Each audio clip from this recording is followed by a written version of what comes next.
We're making my creamy sweet potatoes and chickpeas, a one-pot dinner that's cozy, flavorful, fast, and super simple to throw together. Heat up some olive oil in a large pot over medium heat, then toss in your diced sweet potatoes.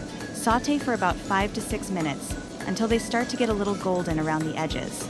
Now sprinkle in your spice blend: oregano, garlic powder, onion powder, black pepper, salt, coriander, cinnamon, nutmeg, and a touch of red pepper flakes.